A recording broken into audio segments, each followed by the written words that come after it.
I need to make all these changes right now to feel happy or to feel successful, to feel confident.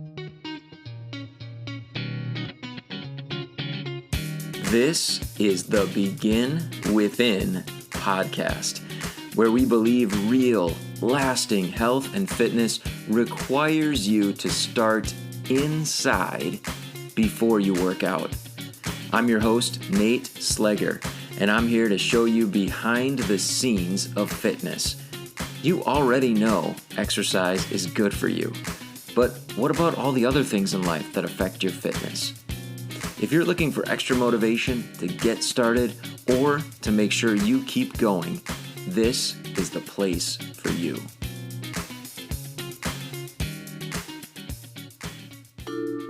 Produced by BeginWithin.fit. Today, I'm going to be talking with Kelsey Larson. She's a registered dietitian, and she's going to be sharing why she believes you should never go on a diet again. Let's dig in on the 3 themes that I want you to listen for so that you can start to prepare your mind for the just awesome information that Kelsey is going to share with you. First of all, awareness. Awareness is a huge key in this whole process, so listen as she talks about that. Secondly, realizing that there is more than one path to your destination can really support you along the way. So listen as she talks about that and why it's so important to start with your why in the process of seeking the outcomes that you're after. And then number 3, the far-reaching effects of changes to our diet or to the things that we are regularly consuming. Before we dig in on the interview, I want to tell you about something really exciting that the Begin Within team has been working on. It's a brand new challenge, and it's 100% totally free. We are doing a self-care at-home challenge. It's a 5-day program. It's absolutely free. It comes with daily workouts, daily habit change focuses, and a ton of support from me and from our head coach, Jessica. So what I would love for you to do is go to our website, beginwithin.fit, and click on the Join Our Challenge button. And you can be one of the first to go through our free challenge. Now, here's my interview with Kelsey Larson. Why is it important to kind of ditch the idea of dieting? Yeah, I guess it just has I feel like it has just this negative mindset or tone when you hear the word diet, because it's something to me that's, when you say diet, it's going to be short term or I'm going to diet until this, so it's a short term fix for long term problems. Okay. Lifelong weight control requires lifelong changes. So I think the mentality of a diet means that I need to make all these changes right now to feel happy or to feel successful, to feel confident, whatever the case may be. So I think that the biggest reason I don't like to say, oh, I'm going on a diet or I'm going to help prescribe you a diet or something like that, is because then people think that they need to make all these drastic changes for a short period of time, but then they go back to normal ways after X amount of days are up or until they reach whatever their goal may be. Gotcha. So that's kind of why. Yeah. Yeah. So if I'm going to go on a diet, it implies at some point I'm going to go off that diet and kind of go back to the way things were, which got me in trouble in the first place, right? Yes. And I would be a hypocrite to say that I haven't tried to diet in terms, or even just now, I try not to diet, but one thing that I'm work on is trying to drink enough water. That's my biggest one. And so it's not dieting, but it's a lifestyle change, something that I'm continuously working on. So for me personally, trying to drink, a gallon of water every day, consistently is just not realistic for me. So, it's really important to start with where you're at, being honest with where you're at, and slowly adding changes. So for me, I mean, I'll be honest, I drink maybe 3 cups of water a day. Like, it's horrible. And I know it. I know. I see your jaw dropping. I know. But so for me, a really easy thing is to add in, right now I do 3 cups, and it's usually like a cup with a meal. Just even simply increasing it to 2 cups at every meal. That's just one really small change to help increase my fluid intake. So usually what I like to do is when I talk to people about what their goals are, what they want to change, that's usually where I start, is what they're currently doing. Because I don't want to, easily I could sit down with someone and be like, eat this, this, this, and this, and you're going to see some results. But how realistic is that for them? Is it something they can do for an extended period of time? Gotcha. Yeah. So rather than diet, like a healthier approach, if I'm hearing you right, is to kind of be aware of the changes you need to make, and then focus on adding in healthy changes sort of one step at a time, with the view of like, this should be a permanent piece of my life, permanent place in my life. Is that right? Absolutely. That you started out saying, the awareness key, like that does come into play, because I think that sometimes we're not aware of things that maybe we need to change. But then on the flip side, there are definitely times people know, drinking a liter of soda a day is probably not the best thing for our health. So really it's also just trying to figure out how we can motivate them to make that behavior change. Okay. Gotcha. Yeah. So I'll kind of throw this one at you. I think there's, we talk about like fad diets or like trending diets. I'm sure you probably could talk on those specifically and go for it if you want. But I think, a lot of people, they want to lose a ton of weight, and they hear about these like really awesome results that other people are getting, or they see posts about, some pretty outlandish claims. And they, I think maybe their thought is like, well, if it really works, like I'm willing to do it. Like I want to drop 10, 20, 30, 40, 50 pounds, like as quickly as I possibly can. So like, I'm in, I don't care, right? If it's not a healthy perspective or not. Right. So I guess what might be your response? Yeah, absolutely. Yes, there are tons of fad diets out there, and with social media, it definitely makes it more difficult too, because people are learning more quickly than ever on what's working for them or what they've tried. Also with seeing, this image of what their body composition might look like too. So I think that the biggest thing is, if someone truly wants to make a change, is to really seek someone that's in that field. So seek a professional, whether it's, a dietitian, diabetes educator, whatever the case may be, to really seek a professional for something like that.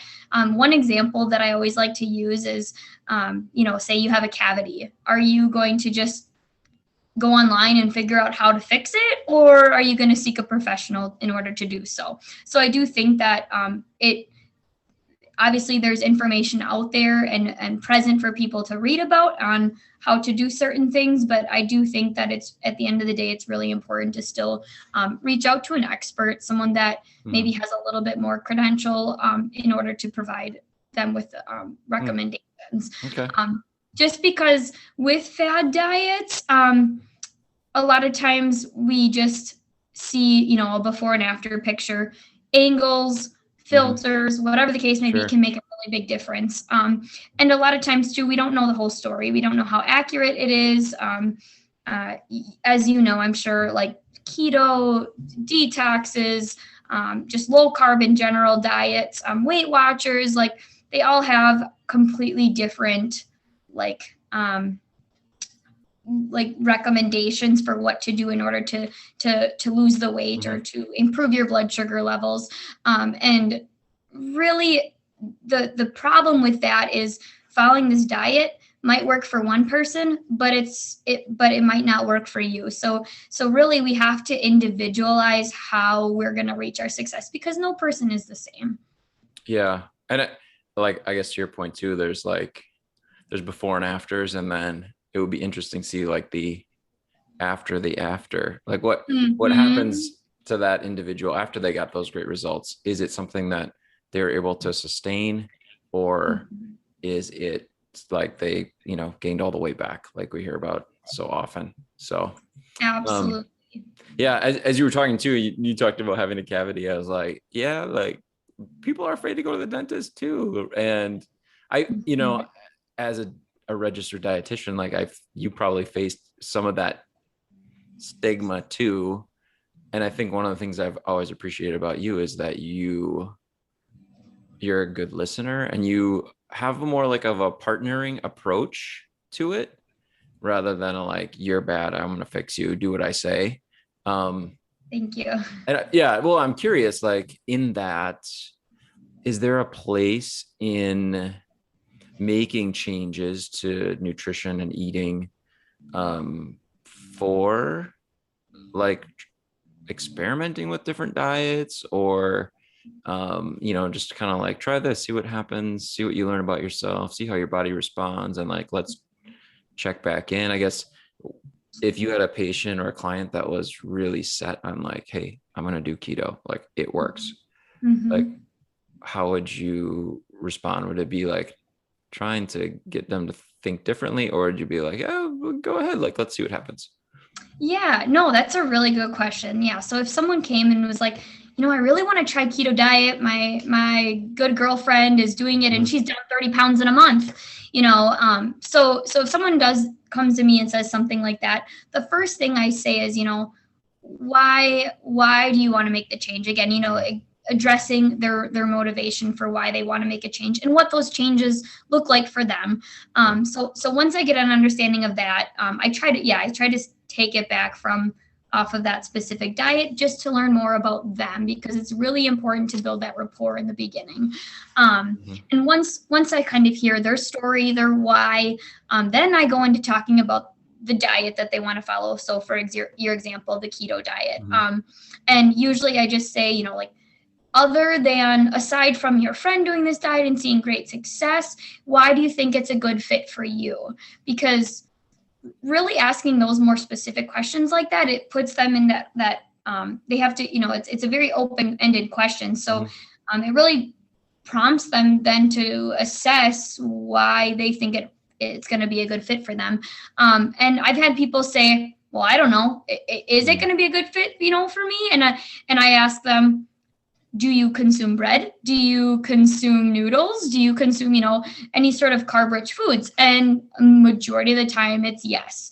And so I ask them, how realistic is it for you to cut all of these foods out, all of these foods that maybe you love, or maybe culturally they have these foods in their diet, social gatherings, etc. So usually when I ask that part of the question, then they're like, yeah, it's not really feasible for me. Some people do say, oh, I could cut it out, but a majority of people say no. And I do feel too, the people that say, oh, I can cut these items out, it's because I've reached them at the point where they're very, very motivated, because it's the very beginning, the very start, so, and a lot of times that motivation tends to drop as they start making changes. So really finding something that's more realistic and fitting for them is best. So usually then the next step is, once we identify, okay, maybe this diet isn't best for you, let's talk about what your friend maybe, like what changes he or she made in order to see this weight reduction. So that's kind of where I would go next. So she's like, well, her portion sizes are a lot smaller. Oh, she cut out soda. Okay, well, let's try some of these things for you. Because if they're noticing that their friend is making these lifestyle changes, following whatever diet that may be, we can still utilize those same behavioral like patterns or lifestyle changes and incorporate them in their lifestyle in a way that fits better for them. I think that sets people up for more success when we tailor it. So Okay. Wow. yeah. Nice. So it could be like, in a way, like the trend or the fad, and kind of those great results at least got them thinking about it, got them to seek out some help, and then get some guidance along the way. Right. Absolutely. Yeah. Okay, good. So again, like creating awareness, right? Like, oh, like change is possible, but then helping them find a way to do it as comfortably and realistically as possible for them is Yes. important. Yeah. Okay. Mm-hmm. All right, cool. Awesome. Great. What else, and what's on your mind in addition in that area of like, hey, here are the ways not to diet. So like starting with why, finding something that is realistic for you, like what would be next as you're kind of helping someone through that process? Yeah, I guess one thing that I feel a lot of people don't understand is, but in our position as dietitians, it really does come down to that counseling aspect as well. So I guess one thing I like to do as I see them make changes is obviously that continuation of checking in, or that accountability piece, being like almost their coach, Yeah. I think that that's really important. And as they continue to succeed, or come up with some, if there's some obstacles in the way, to asking them, it's good to say, like, how are their clothes fitting? How is your energy levels? Are you sleeping any better? Kind of asking those other questions that people don't think about, other than, have you lost any weight? So there's a lot of other successes that can come out of making lifestyle changes that are going to benefit you. So asking those kind of questions, I think they're really important, just because I don't think people think about those all the time. Even asking about confidence levels, or mood. Like, there's so many things that when we start to make lifestyle changes, whether it's nutrition, fitness, we tend to see such great outcomes in other aspects in our life. Maybe you're more productive. So I guess that's just another thing that I like to do when I'm talking with them, because a lot of times people realize, wow, since I've been eating like this, I am getting fantastic sleep. So I think that that's really important too, because that can add even a little bit more motivation to what they're doing. But Cool. yeah. Awesome. So the value of like having somebody else in the process with you. I mean, you mentioned earlier somebody who's qualified, but I have to imagine that a lot of times people, I don't know, the thought is like, tell me what to do, and then I'll just go away and I'll do it, and everything's going to be great. And that You're might be right. a bit of a recipe for failure if that was their approach, right? As opposed to having somebody helping them in the process, helping them notice some of the results that they're having that they can be excited about. And then, I mean, I would think that in that process, if some of the answers are like, no, my clothes aren't fitting better, no, I'm not getting better sleep, no, I'm a total grouch, that then it gives you an opportunity to kind of go back to the drawing board and maybe find some other adjustments that can be made. Yep. Whether it's, it might not even be related to like nutrition specifically. Maybe it's changing up their morning routine or even their evening routine, so that they're going to be able to have better sleep quality. Maybe their energy levels are low. Is caffeine something that they're consuming currently? Are they adequately hydrated? Are they moving their body? All of the above. So there's definitely questions that can stem from whatever they're currently going through. So it's really important, yes, to have that continued communication with them. Wow. Okay. Yeah. I'm like, as you're saying that, I get just kind of that realization of like, okay, if we're going to be making adjustments to the way we're eating, the things that we're eating in hopes of getting some better results, that there probably aren't very many areas of our lifestyle that aren't going to be affected and that aren't going to probably need to shift and change, right? Absolutely. Yep. It is that domino effect. Man. So I guess my next question that pops into my head is like, what are some of those? I know you mentioned a couple, but what might be like one or two or maybe three of the areas that you feel like outside of just like what you're eating, how you're eating, like food specific, like what are some of those other areas that should be given attention to? I guess a big one too is just like other stressors that they may be going through currently. That's something that I like to bring up just because, maybe something's going on at work, so it's preventing them from having time to even grab a snack. Maybe it's or they're so stressed out from maybe something that happened in their family, so maybe they're not eating, or doing the opposite, eating too much. So really just checking in on like their mental health can also be very beneficial, I think, too. Wow. Okay. What I'm curious, like what are some of the questions that you'd ask to help them explore that? I mean, and with the goal of maybe like as someone's listening, to have them be able to sort of ask themselves those questions and kind of check in on how stress might be affecting their habits and their goals. Yeah, that's a really good question. I am a firm believer in like journaling, whether it's just writing on a piece of paper that you're going to throw away 5 minutes later, whether it's taking notes in your phone, but doing that self-evaluation, even on a daily basis, can go a long way. So asking yourself, like, what has stressed me out today? What is one great thing that happened today? Being grateful can always increase our mood or our happiness. And two, like, if there was one thing that needed to change today, what would that have been, and how can I correct it tomorrow? So that can then be applied to any aspect in our life, family, love, whatever the case may be, work. So I think that self-evaluation is really important. But to answer your question, like when they're in my office, I usually just try to ask more so open-ended questions, depending on how much I already know about this person or patient.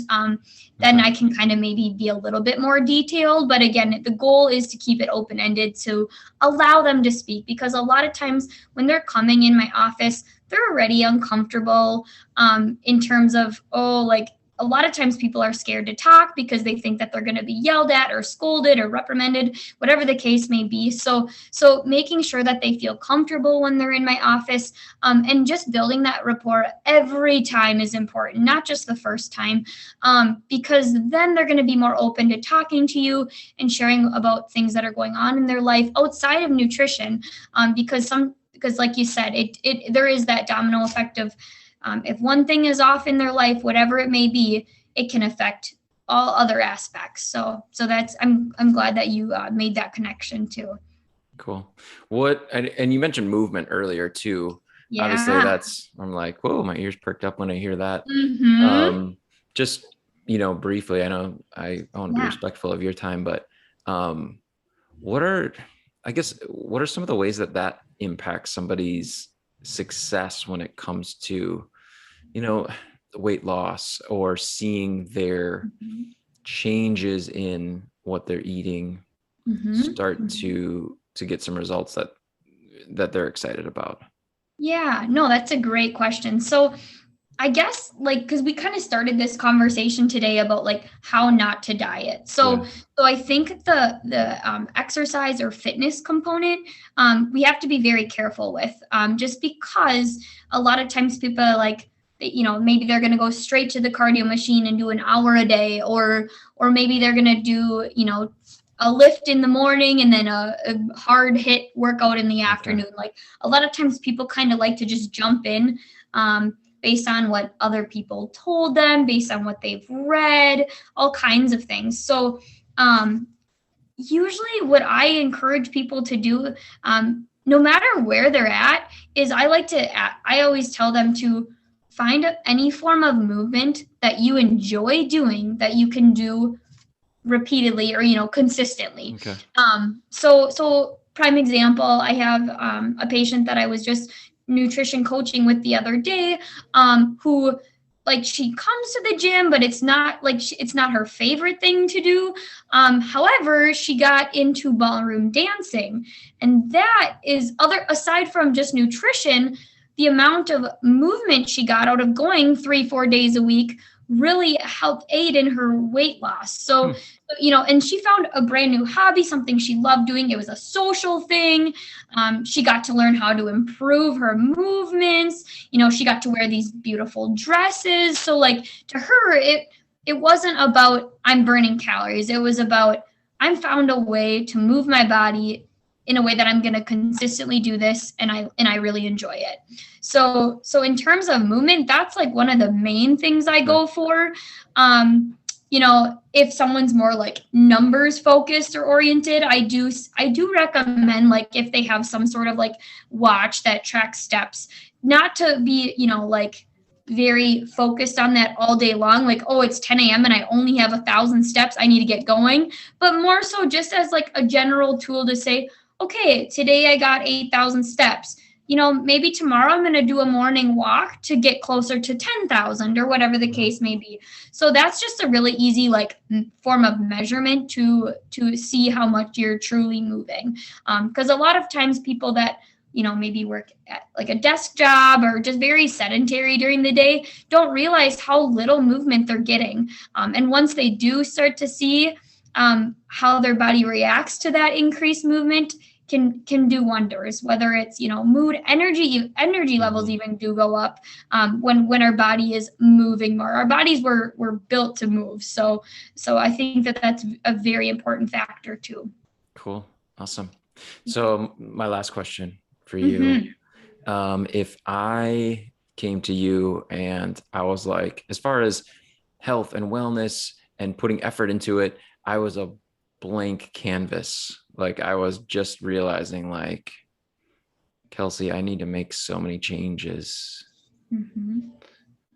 What would you say to me? Yeah, that's a good question. So I guess I would say, where, like, I usually would just put it in their court and say, where would you like to begin? Can you kind of tell me about where you're at, and usually that's done some sort of conversation from there.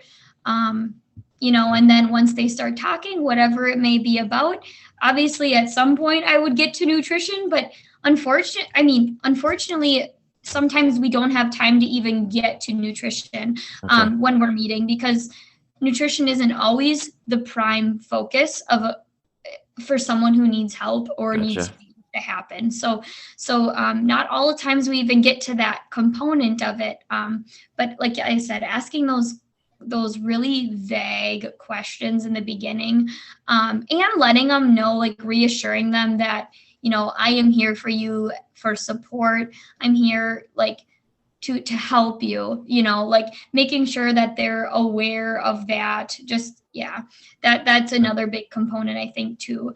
And making them feel comfortable. Our body language goes a long way. If I have a computer in front of them or a piece of paper up in front of my face, that does not show great body language and truly being interested in them. So having no distractions, phone off, whatever the case may be, on silent, eye contact, leaning forward, body facing them can all make a really big difference too, just so that they feel more comfortable. Yeah. Cool. Yeah. Okay. This is really the last question. I know that's the best one was, but that's okay. You, again, like you do a great job of like asking questions and getting to know somebody and partnering with them in the journey. If you were going to give advice to someone who is just getting started, so like this is your chance to like tell them, give them your opinion, your advice on the whole journey. Again, someone's starting out, this is maybe brand new to them. They have a lot of changes to make and they're just starting to realize that. What would your advice be? Yeah. So if it's something like more specifically, like I really need to make changes to my nutrition, like I don't know what it is, but I need to start. That's where I want to start, So the first thing I would tell someone is write down what you're eating. Don't make changes to what you're eating, but write it down for at least 3 days. Then take a look at it and say, and maybe they might know a little bit about it, but are we getting enough protein? If we know what protein is, that's where I would then come in to educate on that if they don't. Are we getting enough carbs? Are we getting enough fiber? As the list goes on. But then, like I said, adding like something really small to their change. Okay. Maybe they're having a bagel and fruit and a glass of milk at breakfast. Okay, this meal's a little bit too rich in carbs. How would they feel about just having half a bagel, half a cup of milk, and half a cup of fruit, Okay. versus the full thing? So that's where I would start, is just what they're currently doing, and then just adding one small change in at a time. And once it feels natural for them, then let's add in another one, maybe Okay. two, depending on how they're feeling. If they're feeling too overwhelmed, just one until it becomes a natural habit for them. Okay. Awesome. So just becoming aware, maybe Mm-hmm. journaling what you're eating, just write it down without the effort to make any change really at first. And then Yes. just a small, like, how can I make this a little healthier? Yes. What's a small way I can do that? Yep. Cool. Awareness and education, or seeking a Yeah. professional, are definitely the way to go for sure. Okay. Yeah. Cool. Hey, thank you so much. Yeah, you're welcome. Okay, let's chat for just a few minutes. First of all, about those themes that I asked you to listen for. Number one, awareness, being a huge key in this process for all of us. And obviously, this extends beyond just what we're eating or how we're eating, but into the other areas that we know affect our wellness, how we're moving, our sleep, how we're connecting to others and the world around us, our own relationship with ourselves, hydration, which Kelsey talked about as well. So awareness of what's going on now that's causing the results that are making us unhappy, and awareness of the positive results that are happening due to the efforts that we're making, even when we're taking small steps forward. And hopefully we are just taking small, consistent steps forward. The second theme was starting with why, your reason for wanting to make some adjustments to the way that you're eating, and also realizing that there's more than one path to getting what you ultimately want. Not just the outcomes that you want, but the bigger aspirations, the bigger why behind this journey that you're on to improve your health and your wellness and your fitness. The reality is, anything that helps you move toward having the thing you want should be on the table. You know, that bigger aspiration, anything that helps you get closer to that, should be on the table. It should be an option, at least that you consider, and maybe even that you experiment with and try out and see how it goes. The third big takeaway that I got from this conversation was the far-reaching effects of how our lifestyle can affect our food, and how food can affect so many other things in our life.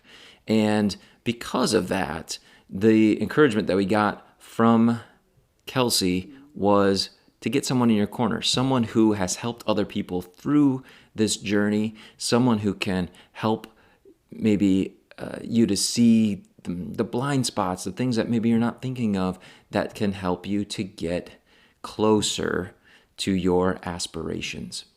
If you're ready to do some work around your nutrition, now you know where to start. You heard it from the registered dietitian today. Write down what you've been eating over the next few days, then take a look at what you wrote down and answer the question, what might be the easiest step I can take to make this a little healthier? Thank you so much for hanging out with me today. Next week on the show, it will be the first time that I will be having another podcast host as the guest. So please tune in. I have the host of the What Works For You podcast. He is going to be talking about morning routines, perfectionism, and self-experimentation. So please tune in next week. I can't wait to talk to you then.